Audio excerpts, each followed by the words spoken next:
నా పేరు టి శ్రీనివాసులు. నేను retired government degree college lecturer from Warangal. మేము వరంగల్ నుంచి వచ్చామండి. మేము సుమారుగా 2024 మార్చి నుంచి రిటైర్ అయినటువంటి ఉద్యోగులకు ఇప్పటి వరకు దాదాపు పూర్తి స్థాయిలో రిటైర్మెంట్ బెనిఫిట్స్ అనేటువంటివి ఇంతవరకు ఇవ్వలేదండి. చాలా వరకు ఏంటి అనంటే ప్రతి రిటైర్ అయినటువంటి ఉద్యోగికి ఒక 5-6 బిల్స్ ఉంటాయి. అందులో 1-2 చెల్లించి పూర్తి స్థాయిలో మేము చెల్లించాము. వాస్తవానికి గత 3 నెలల క్రితం ప్రభుత్వం చెప్పినటువంటిది ఏంటి అని అంటే 10,000 మంది రిటైర్ అయినటువంటి ఉద్యోగులకు దాదాపు 10,000 కోట్ల రూపాయలు చెల్లిస్తే తప్ప తీరనటువంటి దీన్ని 6,000 కోట్లు నెలకు 2,000 కోట్లు ఇచ్చి మీకు బకాయిలను చెల్లిస్తామని చెప్పేసి గత 3 నెలలలో 2,000 పూర్తి స్థాయిలో ఇచ్చిందని చెప్పేసి మేము నమ్మట్లేదు. 2,000 కోట్లు వీళ్ళు రిలీజ్ చేశారు. కానీ ఆ 2,000 కోట్లలో సగం కొంతమందికి రిటైర్ అయినటువంటి వ్యక్తులకు, మిగతా వర్కింగ్ ఎంప్లాయీస్కు పెండింగ్లో ఉన్నటువంటి బిల్స్ పే చేసేయడంలో మాత్రమే చేస్తున్నారు. పూర్తి స్థాయిలో 2,000 కోట్లు అంటే 6,000 కోట్లు కేవలం రిటైర్ అయినటువంటి వ్యక్తులకే ఇస్తే దాదాపు ఇప్పటి వరకు రిటైర్ అయినటువంటి వాళ్ళలో సగం మందికి పూర్తి స్థాయిలో చెల్లించేటువంటి వ్యక్తివి. దాదాపుగా ఒక్కొక్క రిటైర్ అయినటువంటి వ్యక్తికి సార్ సుమారుగా ఆన్ అండ్ యావరేజ్ అంటే డిఫరెంట్ కేటగిరీస్ ఉంటుంటాయి కాబట్టి ఉద్యోగ ఉపాధ్యాయులలో మరి చాలామందిలో కొంతమందికి తక్కువ జీతం, ఎక్కువ జీతం ఆన్ యావరేజ్గా చూసుకున్నట్లయితే కనుక ఒక మనిషికి 40-50 లక్షల రిటైర్మెంట్ బెనిఫిట్ రావాలి. కానీ ఇప్పటి వరకు ఒక్కొక్కరికి 10,000 అంటే జీపీఎఫ్లు మాత్రమే పూర్తి స్థాయిలో మొన్నటికి రిటైర్ అయినటువంటి వ్యక్తులకు జీపీఎఫ్ పూర్తి స్థాయిలో చెల్లించడం జరిగింది. కొంతమందికి కమ్యూటేషన్ చెల్లించడం అనేటువంటిది జరిగింది. ఈ కమ్యూటేషన్ కూడా ఎందుకు చెల్లించారనంటే ఎప్పుడైతే కమ్యూటేషన్ పేమెంట్ చేస్తారో ఆ మరుసటి నెల నుంచే మళ్ళీ కోత అనేటువంటిది, ఎందుకంటే మాకు వచ్చేటువంటి పెన్షన్లో 40% మేము ప్రభుత్వానికి అమ్ముకోవడం అన్నట్టు.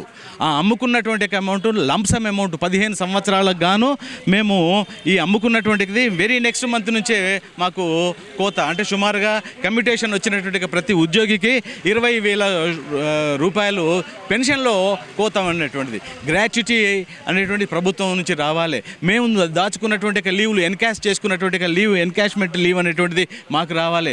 మేము దాచుకున్నటువంటి జీఏఎస్ అనేటువంటిది మాకు రావాలి. ఇవన్నీ ఏవి ఇవ్వకుండా కేవలం జీపీఎఫ్ ఒక్కటి చెల్లించి నెక్స్ట్ కమ్యూటేషన్ అనేటువంటిది ఇచ్చి మేము ఉద్యోగులందరికీ ఇచ్చాము అనేటువంటిది మాటలు ప్రభుత్వం చెప్పుకుంటున్నది. ఇది వాస్తవం కాదు, అవాస్తవము. దయచేసి ప్రభుత్వమా మేల్కొనండి.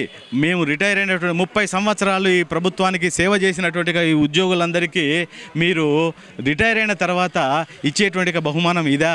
మేము దాదాపు అంటే 40 సంవత్సరాల క్రితం మేము ఉద్యోగాలలో చేరినటువంటి ఈ ఉద్యోగ మిత్రులందరూ, రిటైర్ అయినటువంటి పెన్షనర్ మిత్రులందరూ అనేక జనరేషన్స్లలో అంటే అట్టడుగు వర్గంలో ఉన్నటువంటి వ్యక్తులందరూ కూడా వాళ్ళు ఆనాటి కాలంలో ప్రభుత్వ బళ్ళల్లో చదువుకొని మేము ఉద్యోగాలు సంపాదించుకొని కష్టపడి వచ్చేటువంటి జీతంలో కుటుంబాన్ని పోషించుకుంటూ పుట్టగట్టుకొని దాచుకున్నటువంటి డబ్బులు పూర్తి స్థాయిలో మాకి ఇచ్చేందుకు మీరు నిరాకరిస్తున్నారే.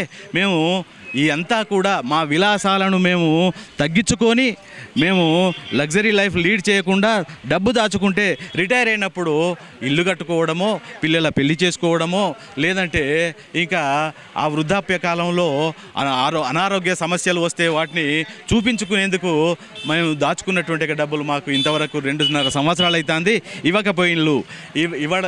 అంటే అప్పుడే ఇస్తే కనుక మాకు రాలేదు, పైపెచ్చు మేము అవి కనుక ఇస్తే మేము బ్యాంకులో దాచుకుంటే కనీసం మినిమం వడ్డీ అంటే 0.6% వడ్డీ చూసుకున్నా కూడా మాకు ఎన్నో వేల రూపాయలు మేము నష్టపోవడం అనేటువంటిది జరుగుతున్నది. దయచేసి మా రిటైర్మెంట్ బెనిఫిట్స్ను మాకు ఇప్పించండి.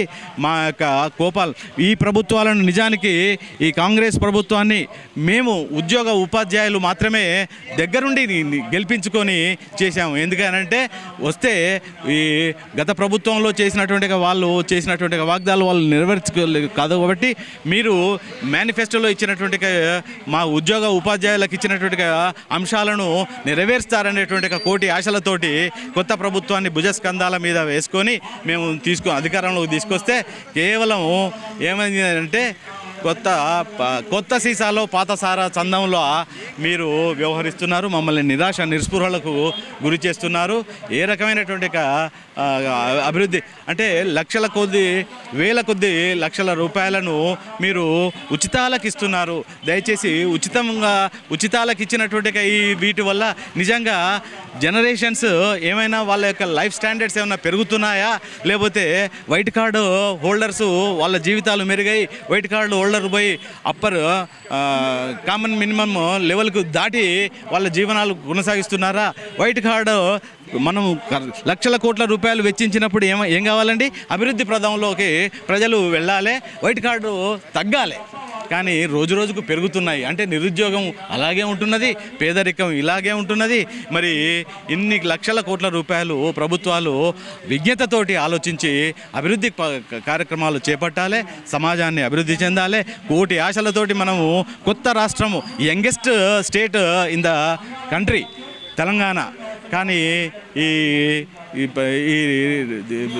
దేశంలో మనది పేదరికంలోకి దిగజారుతున్నటువంటి పరిస్థితి వస్తున్నది. దయచేసి ప్రభుత్వమా, యంగ్ లీడర్ అయినటువంటి రేవంత్ రెడ్డి గారు, మీరు ప్రభుత్వ రిటైర్ అయినటువంటి పెన్షనర్లకు మా యొక్క రిటైర్మెంట్ బెనిఫిట్స్ను చెల్లించి మీరు మా కోపాలకి గురి కాకుండా మీరు మంచి పరిపాలనను అందించాలని చెప్పేసి మనస్ఫూర్తిగా కోరుకుంటున్నాం సార్.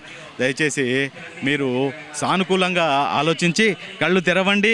వాస్తవంగా ఎక్కడ జరుగుతున్నది, ఎక్కడ వృధా జరుగుతున్నది, వృధాను నివారించండి. సరి అయినటువంటి లబ్ధిదారులకు లబ్ధిని చేకూర్చండి. వాళ్ళ యొక్క లైఫ్ స్టైల్స్ను పెంచండి. అభివృద్ధి పదంలోకి మన తెలంగాణను ముందుకు తీసుకొచ్చి దేశంలో సంపన్నమైనటువంటి రాష్ట్రంగా చేయాలని చెప్పేసి మేము కోరుకుంటూ మేము ఆశాభావంతో ఉన్నాము. దయచేసి మా ఆశలను, మీరిచ్చినటువంటి మాటలను మీరు నిర్వర్తించాలని చెప్పేసి మేము కోరుకుంటూ మేము ఈ V3 న్యూస్ ఛానల్ వారికి మీ ద్వారా మీకు విన్నవించుకుంటున్నాం సార్. రిటైర్ పెన్షనర్స్ యొక్క ఆకాంక్షలను నెరవేర్చాలని చెప్పేసి మనస్ఫూర్తిగా మేము సానుకూల దృక్పథంతో మిమ్మల్ని వేడుకుంటున్నాం sir. Thank you very much sir.